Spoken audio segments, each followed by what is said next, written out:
Sabar, Mas Arief. Kopi Jambi sedikit manis. Ini Jambi Iya.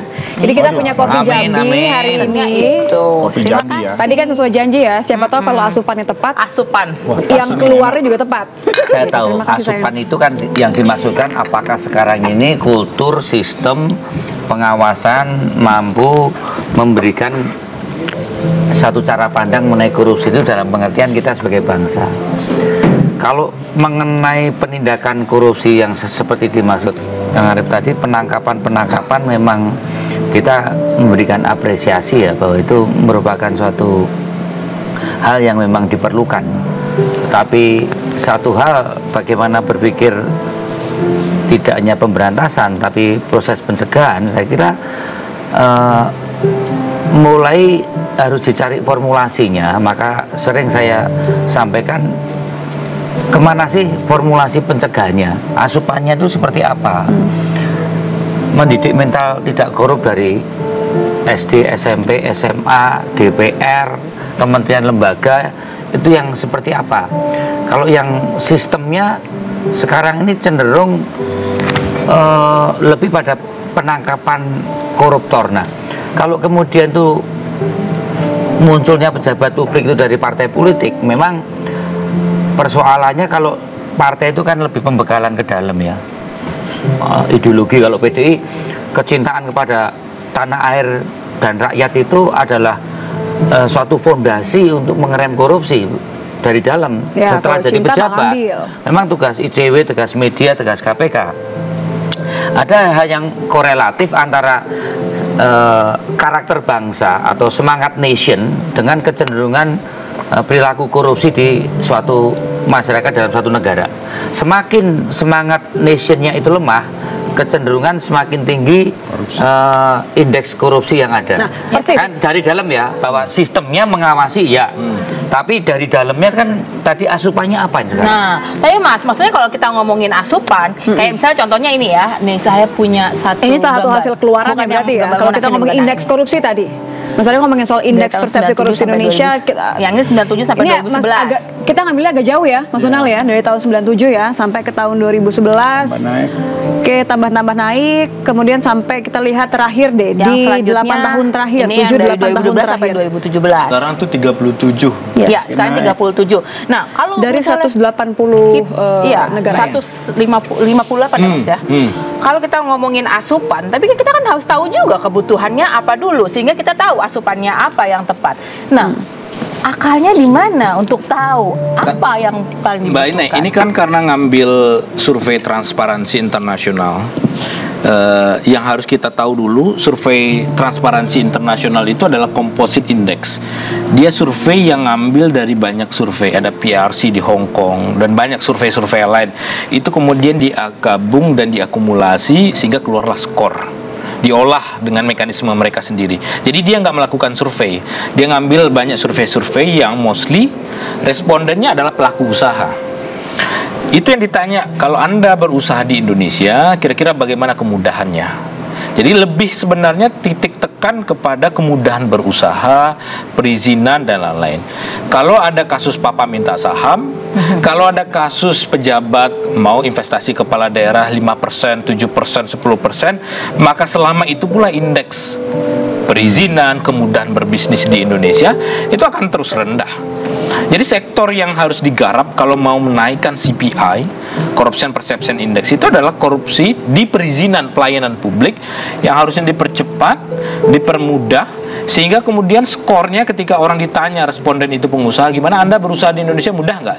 Pasti jawabannya mudah kalau tidak ada lagi pungutan papa minta saham dan lain-lain seterusnya. Nah, ini yang harusnya menjadi prioritas sebenarnya. Penegakan hukum oleh KPK itu hanya satu komponen indeks saja, skornya kecil. Yang paling gede itu sebenarnya skor soal kemudahan berbisnis perizinan. Dan kemudian itu diisi oleh banyak lembaga-lembaga survei. Jadi yang ada dugaan di Anda, Indonesia. Mas Donald, sebenarnya angka ini, kalau angka ini rendah karena dari hanya satu sektor saja, akhirnya seharusnya faktanya ini jauh lebih tinggi, jauh lebih parah. sulit menyimpulkan begitu karena ini kadang-kadang berada pada jalur yang berbeda. KPK menindak, ada juga wilayah pencegahan. Tapi di perizinan itu kan government sector yang harus diperbaiki. Ada pemerintah di situ, ada DPR, ada perizinannya, aturannya bagaimana. Jadi kadang-kadang agak jomplang KPK ngencang nindak. Itu tidak, sebenarnya penindakan KPK itu tidak langsung berpengaruh kepada skor CPI. Yang berpengaruh besar itu adalah di sektor perizinan. Nah, perizinan kita ini kan banyak, Mbak Inai. Ada yang di sektor pusat dan ada yang di sektor daerah. Padahal kan dalam beberapa tahun ini katanya Pak Joko Widodo sudah mempermudah birokrasi kan ya. Nah, tapi kok ternyata CPI-nya tetap tinggi. Nah, begitu juga kan? Karena Stranas baru launching tahun ini Strategi Nasional Pemberantasan Korupsi hanya beberapa bulan menjelang April 2019 ya. Sebentar lagi kita pemilu. Jadi agak lambat sebenarnya. Kalau ngomongin soal perizinan, Mas Donald, ini kan juga ada beberapa banyak yang korupsi soal izin, korupsi soal masuk ke APBD. Ini kan sebenarnya kalau kita lihat satu sisi kepala daerah ditangkap karena kerjasama dengan pihak-pihak swasta. Justru kan di situ celahnya kalau kita lihat. Contoh kasus Meikarta misalkan, yang walaupun belum prosesnya hukumnya belum tuntas, masih dalam tahapan penyidikan, belum penuntutan oleh KPK, itu kan membuktikan dua sisi antara birokrasi kita, yakni kepala daerah, dalam hal ini Bupati Bekasi, Neneng yang ditangkap oleh KPK, dengan si perusahaan. Ini dua sisi. Kadang-kadang dalam satu konteks perusahaan yang aktif untuk memberikan uang. Contoh di dalam kasus impor sapi yang melibatkan Presiden PKS, itu kan perusahaan Indoguna Utama yang aktif mengejar menteri, presiden partai pada waktu itu. Tapi di sisi yang lain kadang-kadang beberapa kasus juga menunjukkan kepala daerahnya yang aktif minta jatah. Ini dua sisi. Sektor kepala daerah kan yang harus dibenahi, atau sektor swasta. Tapi bagi saya beyond itu semua, sektor politik kita yang harus diperbaiki. Karena kalau kepala daerah masih setor 40 miliar, ada 500 miliar untuk menjadi cawapres dan seterusnya, maka sektor politik kita nggak akan bisa dibenahi. Kalau uang di sektor politik nggak dikelola seperti itu. Lagi-lagi kita ngejawab partai politik dong, berarti Mas Arief. Tapi gini loh, kita itu jangan berpikir secara miopik bicara soal masalah korupsi. Tadi ada 4 hal yang stadium 4, yaitu masalah demokratisasi dan masalah ekonomi relatif cukup tertangani. Tapi masalah korupsi sampai sekarang kita nggak ketemu mana ujungnya, mana akhirnya seperti apa. Karena apa? Teman-teman KPK dan teman CW kinerjanya SOK lah pada saat tingkat penindakan. Tapi saya dengan Stranas itu kan berpikir yang lebih komprehensif, menjungkir balik kan berpikir yang hanya miopik. Bagaimana persoalan-persoalan partai politik misalnya? Persoalan-persoalan partai politik, kalau kawan-kawan NGO, kawan-kawan itu kan membangun suatu kemunafikan yang melembaga. Seorang pejabat publik dari partai politik harus bersih, harus to government. Dicek dulu. Saya akan berharap misalnya mengelola partai politik dengan akuntabilitas dan transparansi anggaran itu seperti apa. Biaya politik ini mahal banget loh. Persoalannya siapa yang nanggung? ICW buka enggak? Biaya politik itu tinggi. Beda dengan biaya ambisi politik ya. Coba dibuka lagi ya. Kemudian pejabat publik seperti saya sebagai anggota DPR, baru minta uang untuk aspirasi aja sudah dikebukin, ya. Kemudian kita harus apa untuk warga saya, masyarakat saya itu melihat saya untuk hal yang menyangkut aspiratif? Ya udah, kita nggak usah bawa uang aja lah. Kalau minta langsung direalisasi. Nah, formulasi yang kita tunggu, karena kita itu juga ingin dapat masukan, mempelajari DNA seorang pejabat publik, mempelajari DNA partai politik. Ini demokratisasi yang mau kita bangun, itu cash in cash out-nya partai politik seperti apa, cash in cash out-nya pejabat publik seperti apa, dan value masyarakat yang sangat materialistis, hedonis semacam ini melihat pejabat publik itu seperti apa. Jadi kita bisa secara jernih melihat, oh akhirnya penindakan masalah korupsi dari pencegahan sampai penindakan itu harus digarap seperti ini. Ini yang sebenarnya kita tuntut, Mas.